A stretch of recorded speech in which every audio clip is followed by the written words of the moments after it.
You defend guns, but not trials. When Jasmine Crockett raised the Constitution and exposed the GOP's strategy to distort the amendments for political gain, the hearing room fell into silence. But that silence was the loudest indictment of all. No one thought a single leaked memo could expose an entire party until Crockett read every word aloud on national record. The fluorescent lights of the Hart Senate office building cast harsh shadows across the marble corridors where democracy's most contentious battles are fought with words sharp enough to cut through decades of precedent.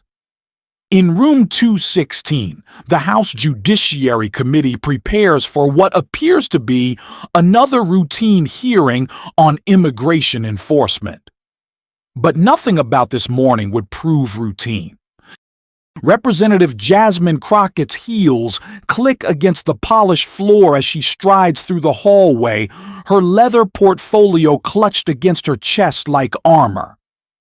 Inside that portfolio lies a document that will transform this hearing from procedural theater into constitutional warfare, a leaked GOP strategy memo that reduces America's founding charter to a pick-and-choose menu of political convenience. The morning light streams through tall windows illuminating dust particles that dance like the fragments of democratic norms about to be shattered. Crockett's phone buzzes with a text from the investigative journalist who leaked the memo. They're weaponizing the Constitution itself. Someone has to call this out. She pauses at the committee room door, her hand resting on the brass handle. Through the glass, she can see the familiar arrangement, Republicans clustered on one side, Democrats on the other, cameras positioned to capture every moment of what they believe will be another partisan skirmish over border policy. They have no idea they're about to witness an execution of hypocrisy so surgical it will expose the rot at the heart of constitutional opportunism. The committee room fills with the low murmur of staff members shuffling papers and adjusting microphones. Chairman Jerry Nadler calls the session to order with a weary gavel strike that echoes like a judge's sentence.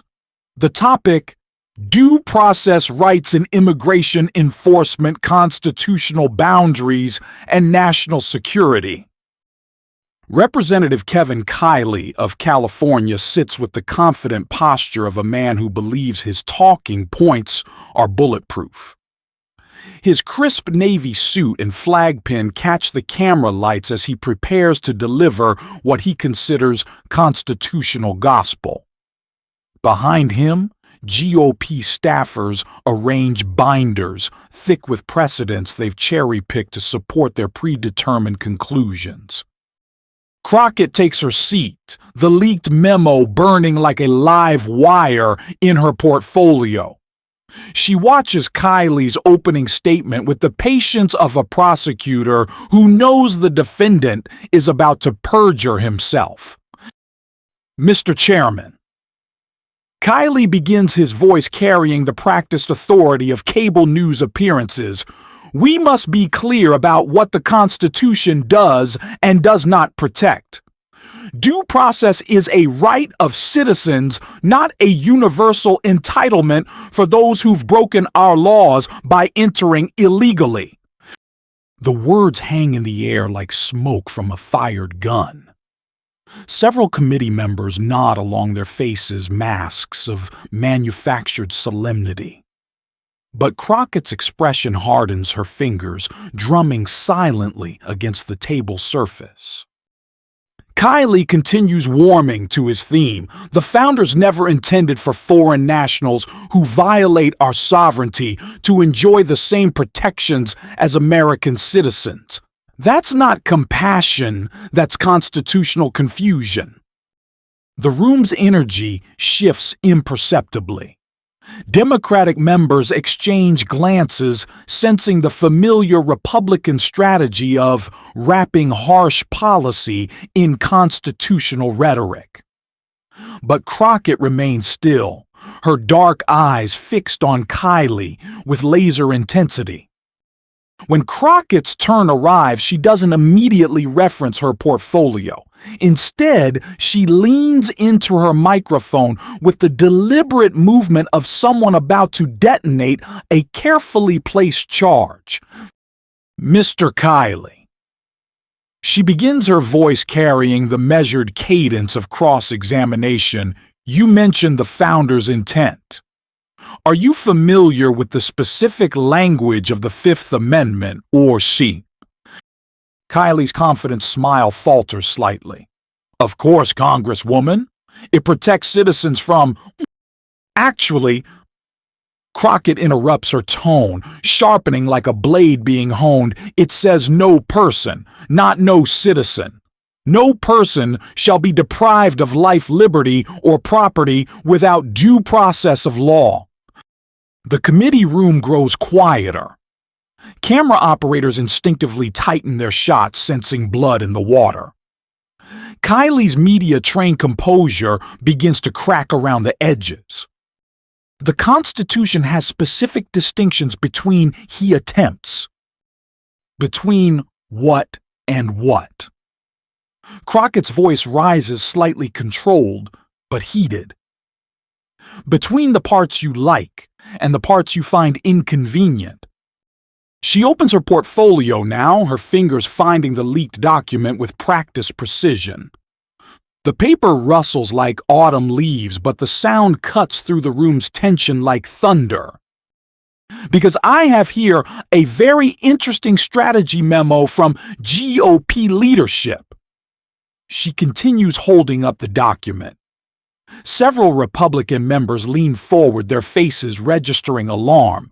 Would you like me to read what it says about constitutional messaging?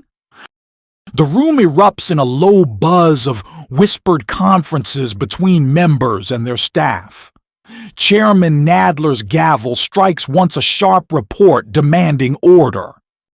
Kylie's face has gone pale, but he maintains his combative stance. Congresswoman, I don't know what document you're referencing, but... Oh, I think you do. Crockett's voice carries the quiet menace of a prosecutor about to read a defendant's confession.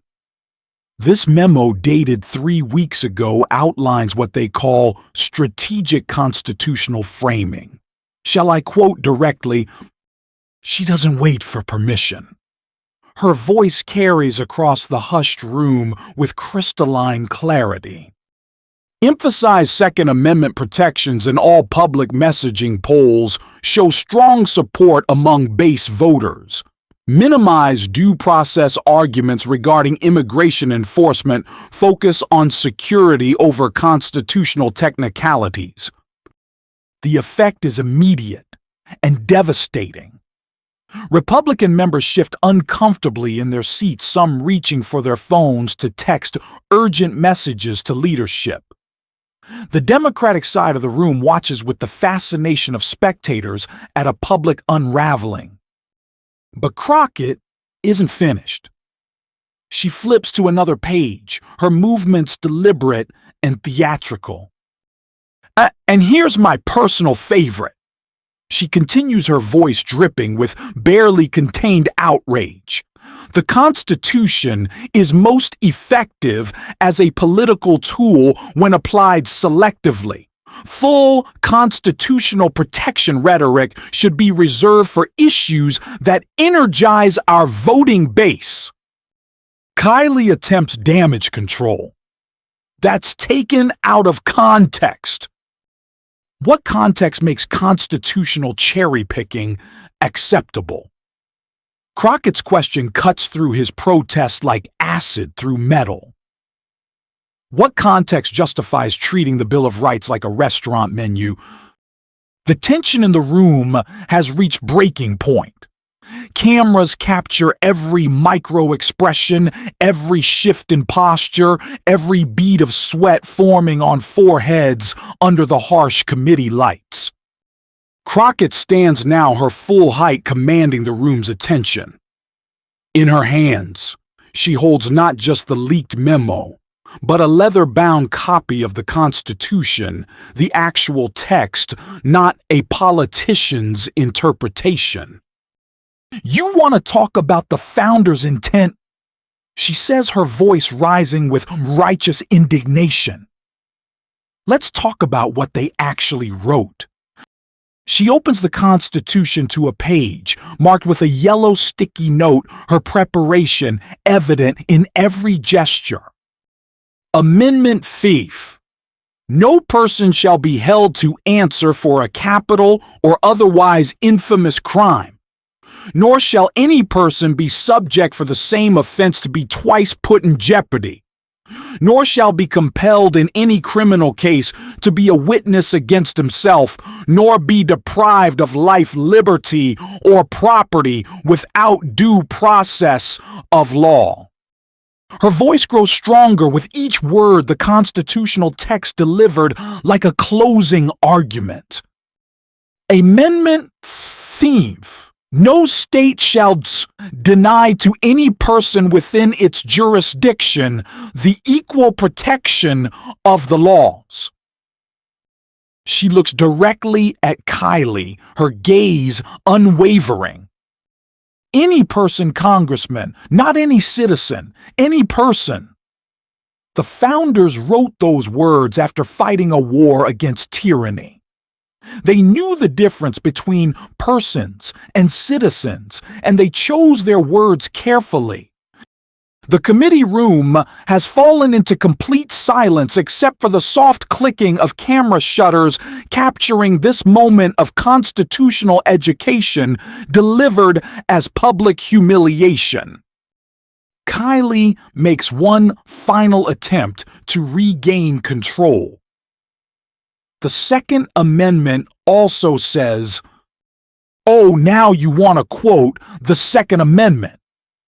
Crockett's interruption carries the force of a gavel strike. "Let me guess, that one applies to everyone, right? Even immigrants can't be denied gun rights under your interpretation." The trap is perfectly laid and Kylie walks directly into it. "That's different," he begins. How? The single word from Crockett hits like a physical blow. How is the Second Amendment universal while the Fifth Amendment is selective?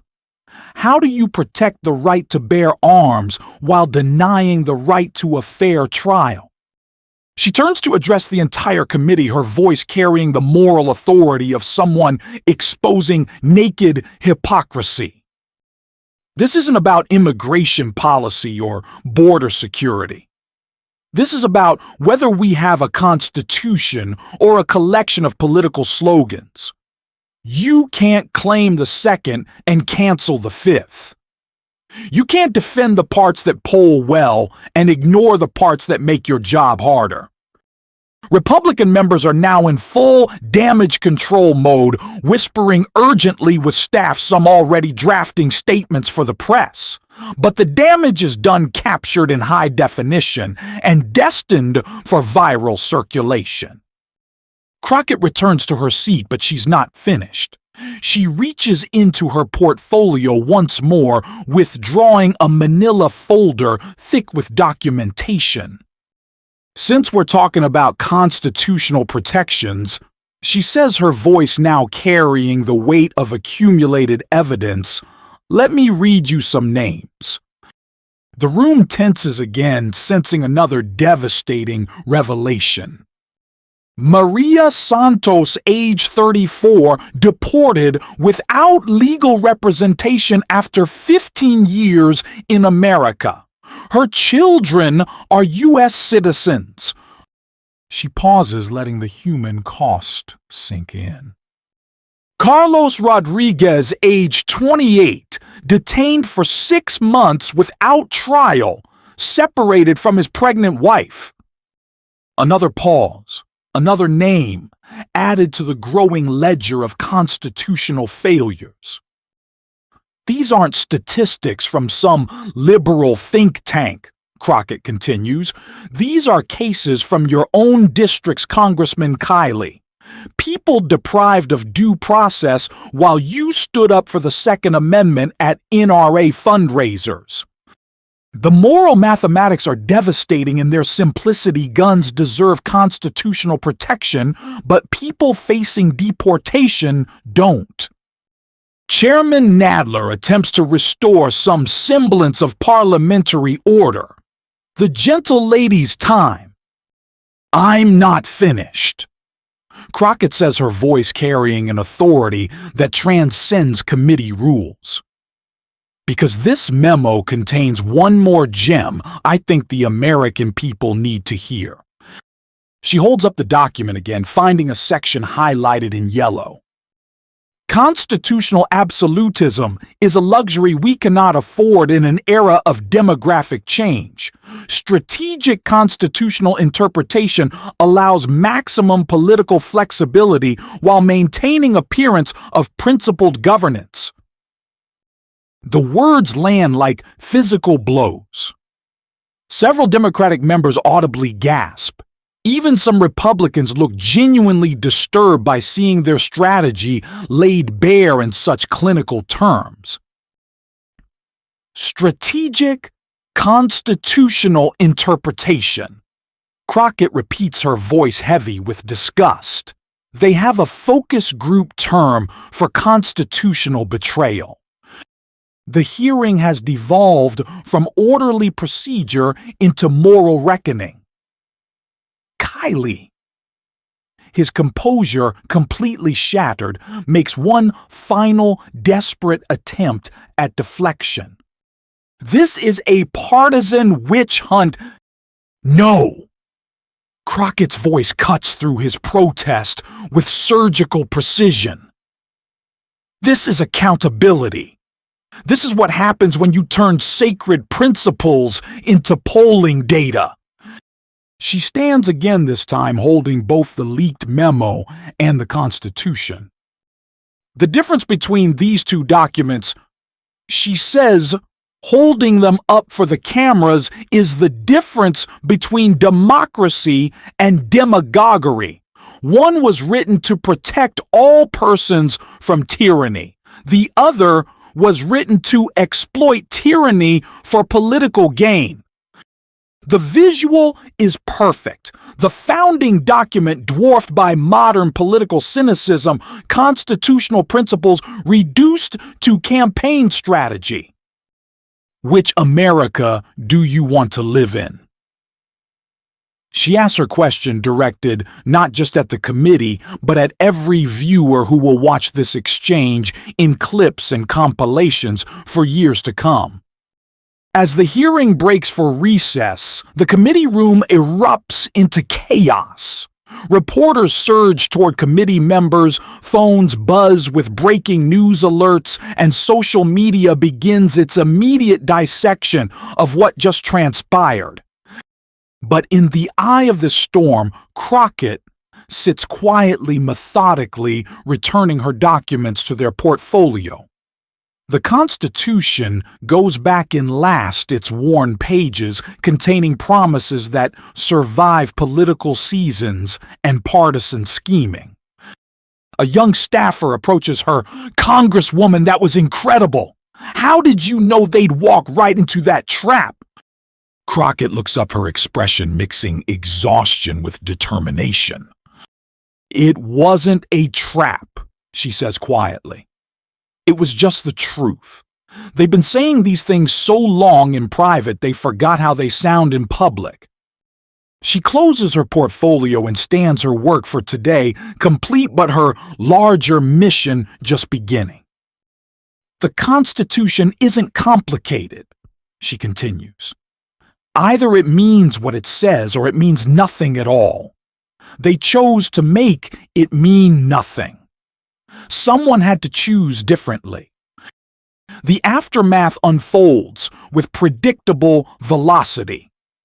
Cable news programs dissect every moment. Social media explodes with clips of Crockett reading the Constitution aloud, the moment already crystallizing into a defining image of constitutional courage confronting political cowardice.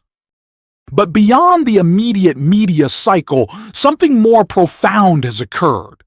The careful facade of principled conservatism has been stripped away, revealing the calculated cynicism beneath. The memo, now public record, becomes Exhibit A in a larger case about democratic decay and constitutional opportunism. Weeks later, as the hearing's impact continues to reverberate, Crockett receives a letter from a civics teacher in Ohio. My students watched your questioning in class. For the first time this semester, they wanted to read the actual Constitution instead of just talking about it. Thank you for reminding us that it's not just a historical document, it's a living promise. The teacher's words capture what statistics and polls cannot: the moment when constitutional theater transforms into constitutional education, when political performance becomes democratic renewal. In her office that evening, as Washington settles into its familiar rhythm of damage control and spin, Crockett places the leaked memo in her filing cabinet next to dozens of other documents chronicling democracy's small victories and large betrayals. The Constitution, however, remains on her desk not as a prop for the next hearing, but as a reminder of promises yet to be kept and principles yet to be protected. Outside her window, the Capitol dome glows against the darkening sky, illuminated by floodlights that have witnessed a century of similar battles between expedience and principle, between politics and justice. Tomorrow will bring new hearings, new challenges, new opportunities for those who mistake the Constitution's flexibility for its weakness. But tonight, at least the document's words ring clear. No person shall be deprived of life, liberty, or property without due process of law. No person, not no citizen, no person. The founders chose their words carefully.